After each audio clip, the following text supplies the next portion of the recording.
ফিরে এলাম বিরতির পর। চোখ রাখবো এবার অন্যান্য খবরাখবরে।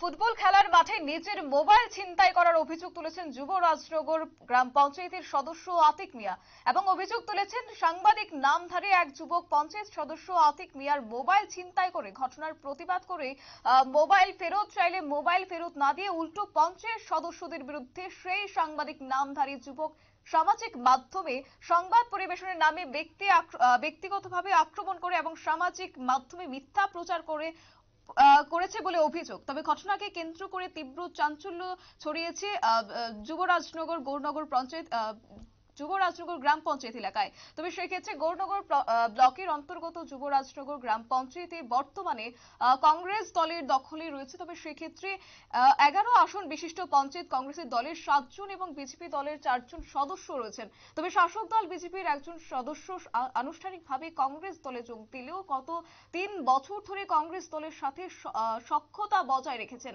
তবে ঘটনার ব্যাপারে যুবরাজনগর গ্রামের নিজ বাড়িতে সংবাদ মাধ্যমের মুখোমুখি হয়ে কংগ্রেস দলের পঞ্চায়েত সদস্য আতিক মিয়া অভিযোগ করে বলেছেন যে গত 3 দিন পূর্বে টিলাবাজার স্কুল মাঠে আয়োজিত আব্দুল করিম স্মৃতি প্রাইজ মানি ফুটবল টুর্নামেন্টের খেলা দেখতে গিয়েছেন তিনি। তবে খেলার মাঠে মঞ্চের পাশে বসে খেলা দেখছিলেন। ঠিক সেই সময় খেলা শেষ হওয়ার প্রায় 10 মিনিট আগে ওনার পেছনে গা ঘেঁষে দাঁড়ান লোকমান নামের এক ব্যক্তি এবং কিছুক্ষণ পরেই আতিক মিয়া দেখেন তার পকেটে মোবাইলটি একেবারেই নেই এবং সেক্ষেত্রে মোবাইলটি হাতিয়ে নিয়েছে সেই ব্যক্তি। তবে বিষয়টিকে প্রত্যক্ষ করে কি বলছেন সংশ্লিষ্টরা শুনবো।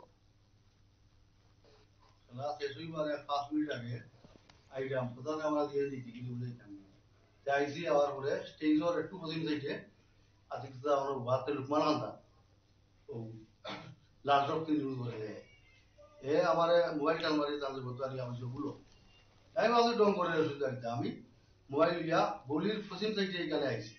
তারপরে তো খেলা শুরু হয়ে গেছে, আইসি প্রধান লোকে বাইতো আমরা এখানে মহুল ভাই একদম তার দোকান আছে, দোকানের এখানে আইসি বই তারা মোবাইল আইন সময় দিয়ে অর্ডার বা আমি তো যাচ্ছি আতিক স্যার এত আনছি দিলাই বইয়া ওর বই গেছি। পরে তাই বাড়িতে কি মনে হয় আইয়া মোবাইল মনে খুব চার্জ করছে। আমি জানছি এখানে একটু বেজার হয়েছে, আমি মোবাইল তার কাছে দিচ্ছি না, ওই তার কাছে দিই। তখন আমার ওই যে দেখ আমার বলির যে ভাই আমার তাই খুব কথাবার্তা করা মোবাইলটা ভাই সুরা ভাই তুই তুই আইস কান হোক হাতে ধরিয়া হঠাৎ মুখে ধরে তা আমি তার কাছে আনছি মোবাইলটা হইতাম।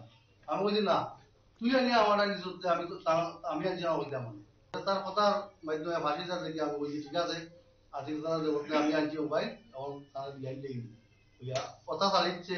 আর পিছনে যে আমি বলছিলাম তুই আনছিস যে এটা ছাড়ছে না, তার লোকে আরেকজন আজ মনে হয় মিডিয়ার কাজ করে সেইটা সমস্ত ভিতরে আসছে ওরে কিতা হয়েছে না ওই অবস্থা আমি জানি না। আপনারা শুনলেন সংশ্লিষ্টদের বক্তব্য। সেক্ষেত্রে পঞ্চায়েত সদস্য আতিক মিয়ার চোখের সামনে চুরি যাওয়া মোবাইল না পেয়ে আইনি ব্যবস্থার গ্রহণের হুঁশিয়ারি দিয়ে সেখান থেকে পরবর্তী সময়ে মাঠ ছেড়ে চলে আসেন। তবে সেক্ষেত্রে অবস্থা বেগতিক দেখে মোবাইল চুরির সম্পূর্ণ দোষারোপ যুবরাজনগর পঞ্চায়েতের অপর পঞ্চায়েত সদস্য বসরতের উপর চাপিয়ে নিজেকে নির্দোষ প্রমাণ করে মাঠে নেমে সামাজিক মাধ্যমে স্বঘোষিত সাংবাদিক নামধারী লোকমান এবং তার সহযোগী হোসেন নামের আরেক ব্যক্তি। তবে সেক্ষেত্রে অভিযোগ তুলেছেন যে এমনটাই অভিযোগ তুলেছেন পঞ্চায়েত সদস্য আতিক মিয়া। নিয়ে নিচ্ছে ছোট্ট একটি বিজ্ঞাপন বিরতির সঙ্গে থাকুন।